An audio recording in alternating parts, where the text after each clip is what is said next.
Muy buenos días a cada uno de ustedes. Sean bienvenidos a este domingo de celebración en el cual estamos conmemorando, recordando la resurrección de nuestro Señor Jesucristo. Cuando estaba estudiando para este mensaje, definitivamente tenía que hablar acerca de el plan de Dios para con Jesús, para redimir de los pecados al ser humano, al hombre. Y en eso nos vamos a centrar. Tenemos acá el primer slide y al tercer día. Tenemos unos puntos suspensivos y vamos a ir recorriendo poco a poco qué es lo que sucedió y por qué nos lleva a ese tercer día. Regularmente recordamos siempre lo que es la muerte, el suplicio de Jesucristo, pero hay varios elementos que quiero que podamos ir viendo. Si tienen con qué anotar, eso sería fantástico porque hoy vamos a leer mucho, hoy vamos a tomar notas bastantes y espero que pueda ser de bendición para la vida de cada uno de nosotros. En el mundo se habla mucho de la comunidad evangélica y la comunidad evangélica, pues ese nombre se deriva de lo que es el evangelio. Pero en sí, ¿cómo podríamos nosotros definir el evangelio? El evangelio nosotros lo podemos empezar a conceptualizar a partir de tres elementos. El primero es a partir de la persona que es Jesús, su naturaleza, quién es Él. El segundo es el sacrificio de Jesús, que es la crucifixión. Y el tercero de estos elementos es la resurrección de Jesús. Estos tres deben estar en una sola gama, no podemos nosotros separarlo, sino que cada uno de estos tres elementos forman parte de un todo. La resurrección es tan importante como es el sacrificio, y el sacrificio es tan importante como es la persona de Jesús. Entonces vamos a empezar viendo cada uno de estos tres puntos. En primer lugar tenemos a Jesús. Sabemos que en el Antiguo Testamento se tenían algunas profecías acerca de el Mesías que vendría a liberar al pueblo de Israel. Podemos leer que en Mateo capítulo 1 versículo 21, dará a luz a un hijo y le pondrá por nombre Jesús, porque él salvará a su pueblo de sus pecados. El nombre Jesús significa Dios salva. Es una palabra de origen arameo que en sí su etimología es Yahweh salva o Yahweh es salvador. Entonces desde ahí podemos ver que el nombre de Jesús tiene ya un significado en sí mismo, el Salvador. En Hechos capítulo 4 y versículo 12 podemos leer: y en ningún otro hay salvación, porque no hay otro nombre bajo el cielo dado a los hombres en que podamos ser salvos. Lo que distingue al cristianismo del resto de religiones a través del mundo es de que aquí se es bien categórico diciendo que no hay salvación fuera de Jesucristo. Él es el único camino y fuera de Él no hay nadie más. Podemos ver en otras religiones que por medio de las obras, por medio de alguna penitencia, se puede intentar llegar a satisfacer el corazón o la justicia de un Dios, pero en este caso no. En este caso es solamente a través de Jesucristo. No hay salvación en ningún otro. Ahora, cuando hablamos de Jesús tenemos que hablar también de su doble naturaleza, o más bien de su única naturaleza vista desde dos puntos de vista, que es, en primer lugar, su naturaleza humana. Jesús fue 100% humano. Tenemos aquí algunas citas bíblicas, las cuales nos hacen referencia a la naturaleza humana que tiene Jesús. En Mateo 4, capítulo 4, versículo 2, nosotros podemos leer que Él tuvo hambre. Esto es después que Él estuvo en los 40 días de ayuno.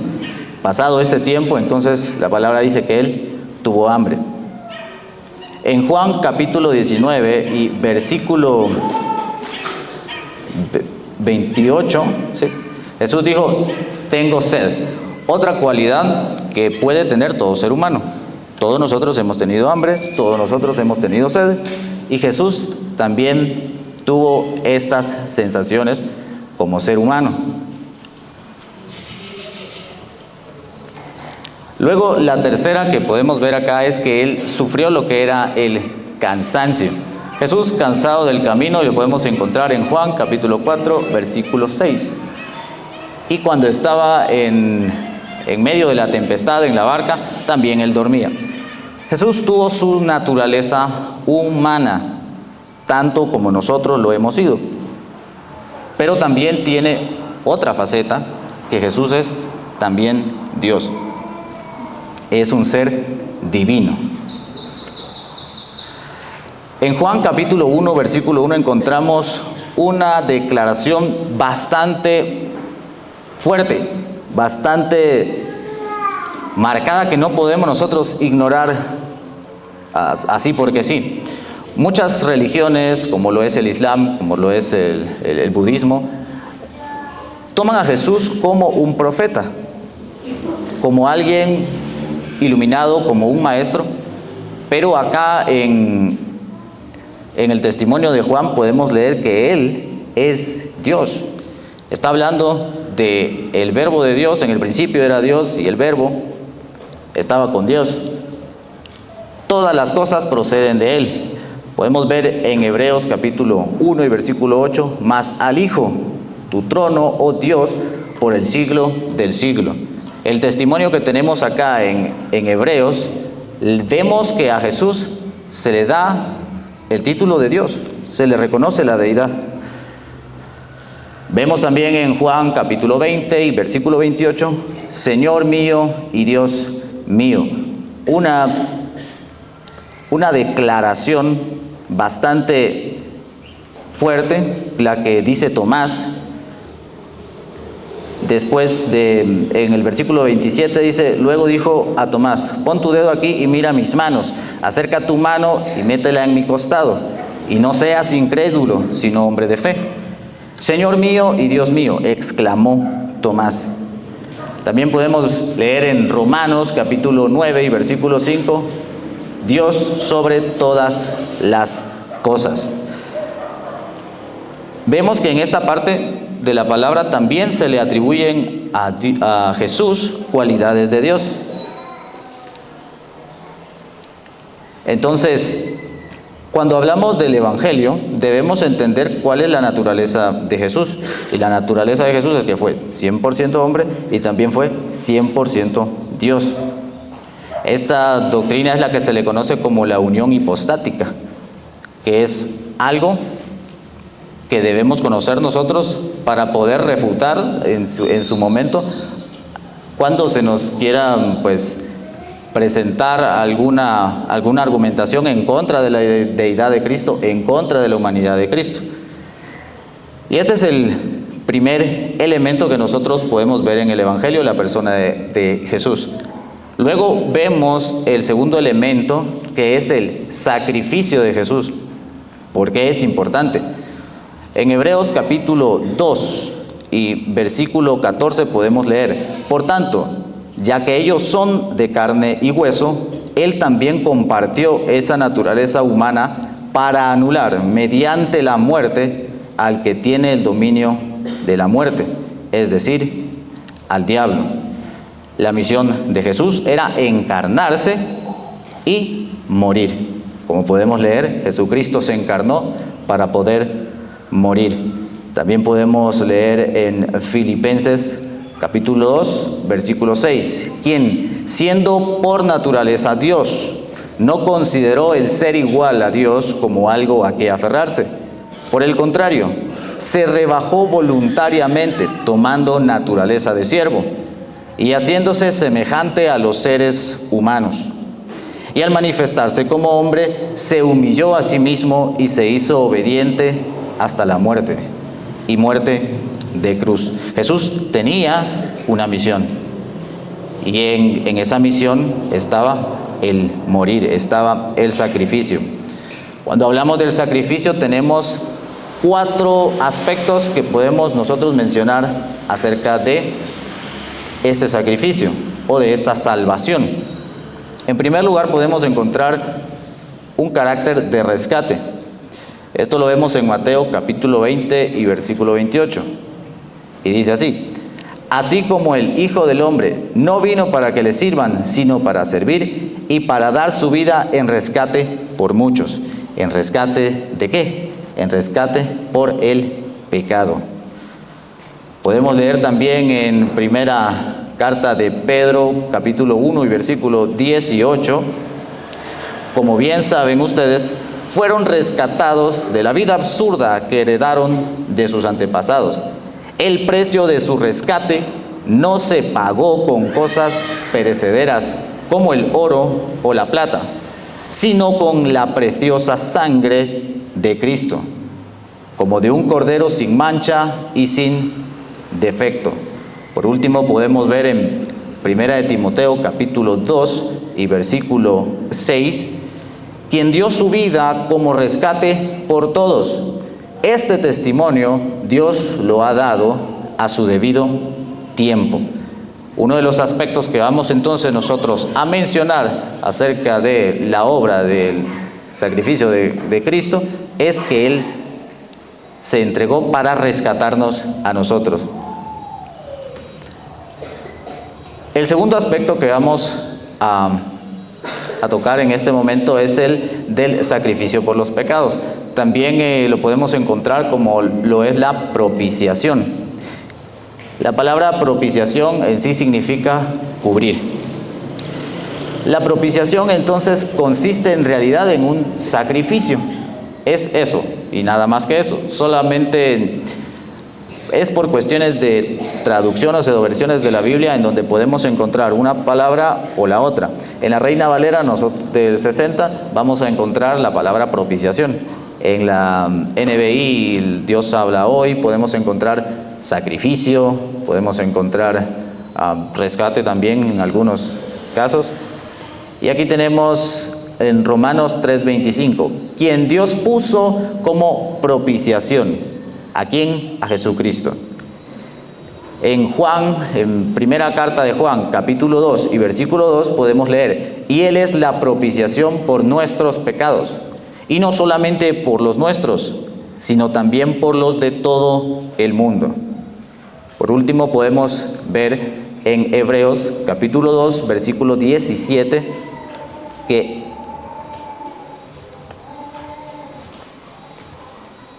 por eso era preciso que en todo se pareciera a sus hermanos, para ser un sumo sacerdote fiel y compasivo al servicio de Dios, a fin de obtener el perdón de los pecados del pueblo. Versículo 18, por haber sufrido él mismo la tentación, puede socorrer a los que son tentados. Entonces Jesucristo se ofrece como propiciación. Tercer punto que podemos hablar acerca de el sacrificio de Cristo es la reconciliación.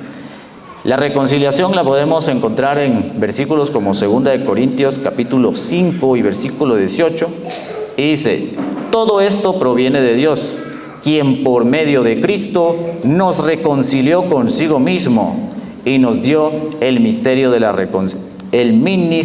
reconciliación. Esto es, que en Cristo Dios estaba reconciliando al mundo consigo mismo, no tomándole en cuenta sus pecados y encargándonos a nosotros el mensaje de la reconciliación. También podemos leer en Romanos capítulo 5 y versículo 10, porque si cuando éramos enemigos de Dios fuimos reconciliados con Él mediante la muerte de su Hijo, ¿con cuánta más razón? Habiendo sido reconciliados, seremos salvados por su vida. Leemos en Colosenses capítulo 1 y versículo 20, y por medio de él reconciliar consigo todas las cosas, tanto las de la tierra como las del cielo, haciendo la paz mediante la sangre que derramó en la cruz. Y por último podemos hablar de Efesios capítulo 2 y versículo 16. Para reconciliar con Dios a ambos en un solo cuerpo, mediante la cruz, por la que dio muerte a la enemistad. Lo que es la reconciliación en sí es eso, limar asperezas, es reunir, es unificar aquello que estaba separado. Ese es el tercer aspecto del sacrificio de Jesucristo. Y por último, podemos hablar de la sustitución. Sustitución es simplemente tomar el lugar de alguien más. Esto lo podemos encontrar en Isaías capítulo 53 y versículo 6. Todos andábamos perdidos como ovejas, cada uno seguía su propio camino, pero el Señor hizo recaer sobre él la iniquidad de todos nosotros. También leemos en Primera de Pedro capítulo 2 y versículo 18, porque Cristo murió por los pecados una vez por todas, el justo por los injustos, a fin de llevarlos a ustedes a Dios. Él sufrió la muerte en su cuerpo, pero el Espíritu hizo que volviera a la vida. En Primera de Pedro capítulo 2 versículo 24, Él mismo en su cuerpo llevó al madero nuestros pecados, para que muramos al pecado y vivamos para la justicia, para que por sus heridas, ustedes han sido sanados. En Primera de Timoteo capítulo 2 y versículo 6 podemos leer: por eso mantenemos siempre la confianza, incluso sabiendo que mientras vivamos en este cuerpo estaremos alejados en el Señor. Tomé otro versículo. Por nosotros Dios lo trató como pecador. El principio que vemos acá es el de la sustitución. Jesucristo tomando el lugar de los pecadores. Jesús tomando nuestro lugar para llevar nuestros pecados. 4 aspectos entonces que podemos nosotros resaltar acerca del sacrificio de Jesucristo. Número 1, el rescate. El sacrificio de Jesús es un rescate por la humanidad. Número 2, es una propiciación. Número 3, es una reconciliación. Unificar nuevamente al ser humano con Dios. 4, la sustitución. Jesucristo llevando el castigo por nosotros, el castigo que nosotros merecíamos. Él lo llevó.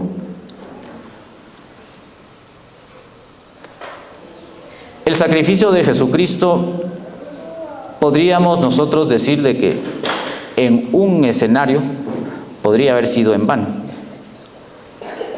¿Cuándo podría haber sido en vano? Si Jesucristo no hubiera resucitado. Y es aquí donde entramos en materia y tenemos que hablar acerca de la resurrección. La resurrección es un evento fundamental en la fe, para la fe cristiana. Podemos leer en 1 Corintios capítulo 15 y versículo 14, y si Cristo no ha resucitado, nuestra predicación no sirve para nada, como tampoco la fe de ustedes. Si Cristo no resucitó, ni mi fe, ni la fe de cada uno de ustedes sirve para nada. Jesucristo pudo haber muerto, pero pudo haber sido simplemente un ejemplo de una persona noble, de una persona que quiere enseñarnos un principio moral de luchar por la justicia. Sin embargo, la resurrección hace la diferencia. Vemos ahora que Jesús lo anticipó. Alguien podría decir, pues bueno, Jesús fue un buen profeta, fue alguien que hizo el bien, alguien noble, que no necesariamente significa que haya cambiado la historia del ser humano, pero aquí hay una situación. Jesús dijo que Él iba a resucitar, y si no resucitaba, entonces Él se hacía mentiroso. Y si Él es mentiroso, ¿cómo nosotros podríamos creer y cómo cada una de las promesas que Él hizo en su palabra se iban a cumplir? En Marcos capítulo 10, versículos 33 al 34 leemos: He aquí, subimos a Jerusalén, y el Hijo del Hombre será entregado a los principales sacerdotes y a los escribas, y le condenarán a muerte, y le entregarán a los gentiles. y le escarnecerán, le azotarán y escupirán en él y le matarán. Mas al tercer día resucitará. Leemos en Mateo capítulo 16 y versículo 21. Desde entonces, Jesucristo comenzó a declarar a sus discípulos que debía ir a Jerusalén y sufrir muchas cosas de parte de los ancianos y de los principales sacerdotes y de los escribas, y ser muerto y resucitar al tercer día. Jesús anticipó que él debía resucitar. Acerca de la resurrección tenemos mucho que decir, debido a que a lo largo de la historia ha sido un evento que se ha intentado negar constantemente. Se puede decir que Jesús existió y muchas personas pueden estar de acuerdo, pero en lo que debaten bastante es en la resurrección. Y es que todo el Evangelio, toda la historia de la iglesia se fundamenta en la resurrección. Sin resurrección, los apóstoles no hubieran visto a Cristo nuevamente y no se hubieran llenado de fe y no hubieran ido a predicar el Evangelio.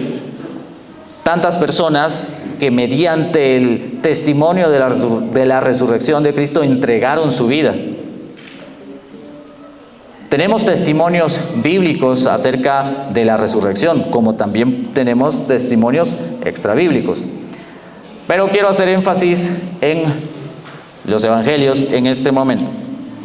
En los evangelios podemos encontrar relatos que difieren y otros relatos que son comunes.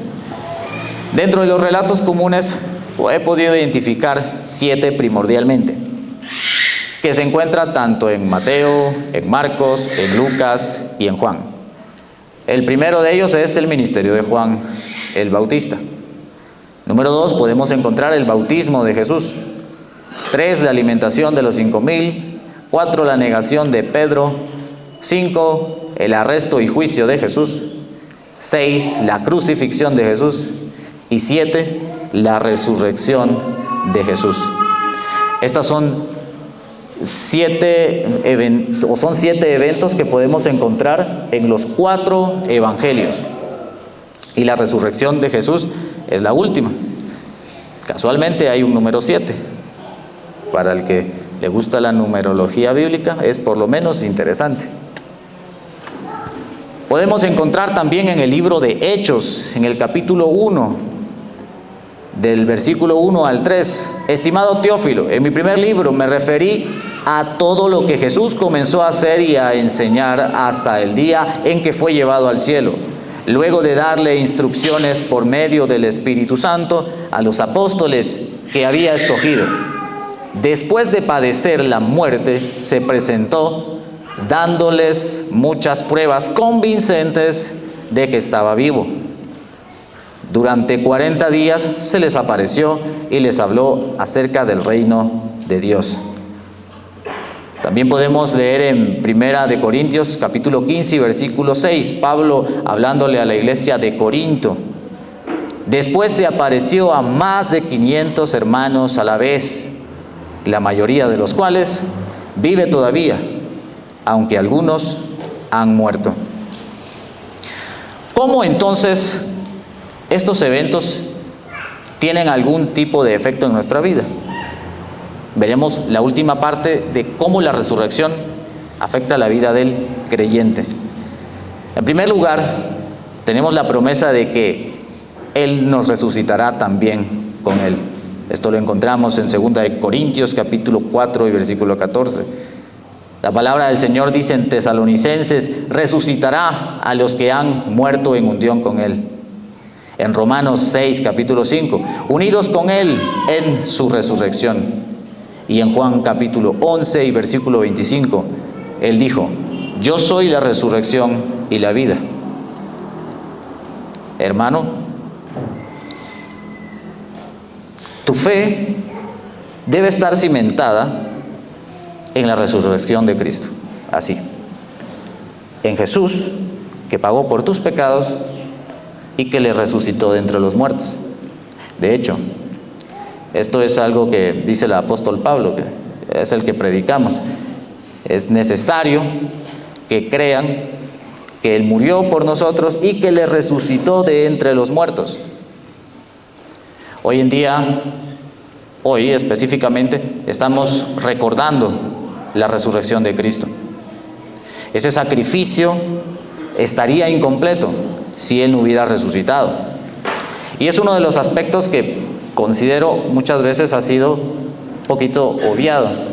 Se hace bastante énfasis en el sacrificio, en los dolores, en lo que padeció Cristo, y por supuesto, pero todo eso solamente llega a tener efecto cuando es resucitado, cuando Dios lo resucita de entre los muertos. La noche en la que Jesús fue entregado, Él solicitó a sus discípulos que hicieran un evento que fuera repitiéndose, lo cual es la Santa Cena.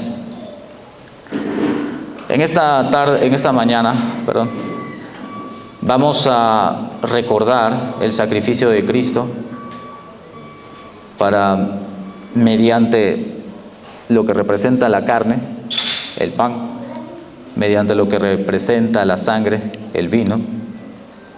La palabra del Señor dice en Lucas capítulo 19, versículo 11, si no me equivoco,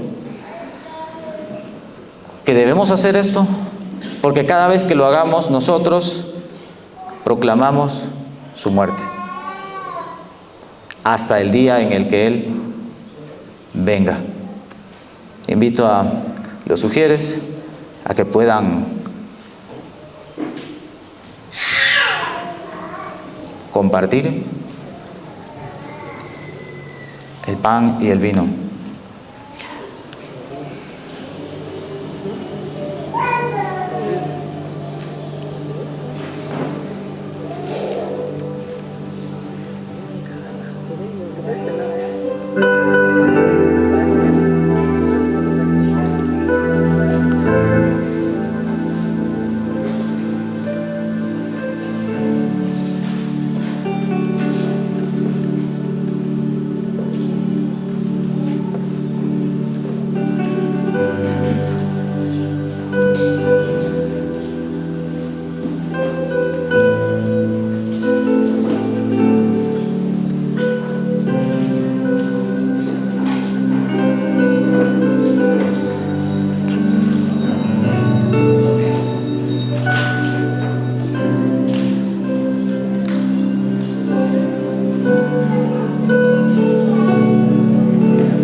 Yo te invito en esta mañana a que puedas cerrar tus ojos y que juntos podamos decirle a nuestro Padre Celestial: gracias por el sacrificio de tu Hijo y por su resurrección.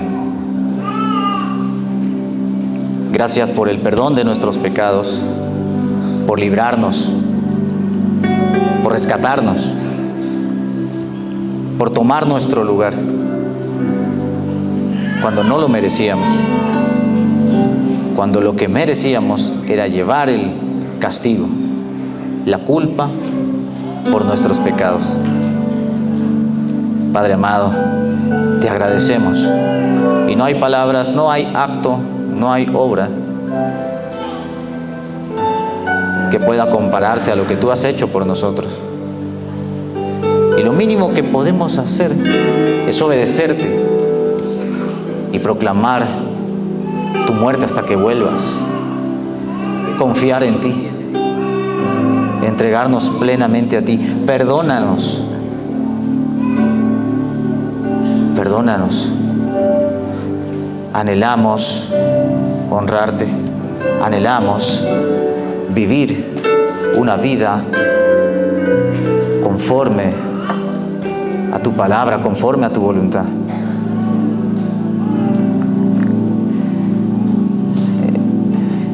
En la primera carta a los Corintios, el apóstol Pablo les escribe en el capítulo 11 y versículo 23: porque yo recibí del Señor la enseñanza que también les he transmitido, que el Señor Jesús, la noche en que fue entregado, tomó pan y habiendo dado gracias, lo partió y dijo: tomen, coman, esto es mi cuerpo que por ustedes es partido. Hagan esto en memoria de mí. Podemos comer el pan.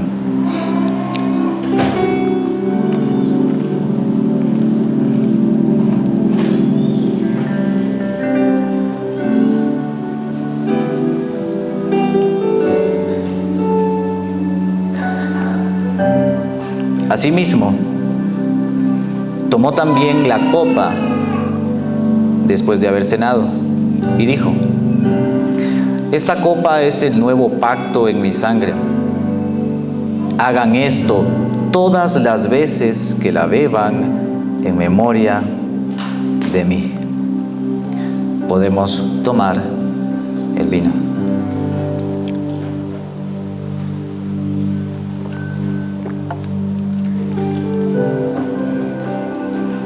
Todas las veces que coman este pan y beban esta copa, anuncian la muerte del Señor hasta que Él venga.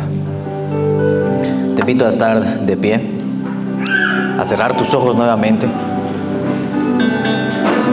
a que elevemos una oración de gratitud a Él. Que seas conmovido,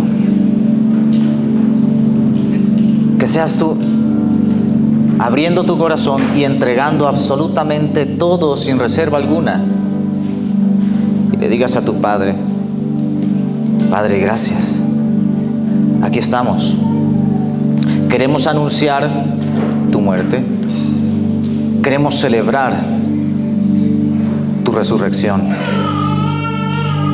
Padre amado, tu iglesia está acá en esta mañana, buscándote, anhelando conocerte más. Pongo en tus manos a cada uno de los que estamos acá, Padre amado, que seas tú fortaleciéndolos, llenándolos con tu Santo Espíritu, que ellos puedan conocerte más y más en cada una de las áreas de su vida, en su trabajo, en su familia, en sus estudios. Que seas tú glorificándote ahí, que por medio de su vida tú seas glorificado, que podamos morir a nosotros para que vivas tú, y que en todo sea tu nombre, tu santo nombre glorificado.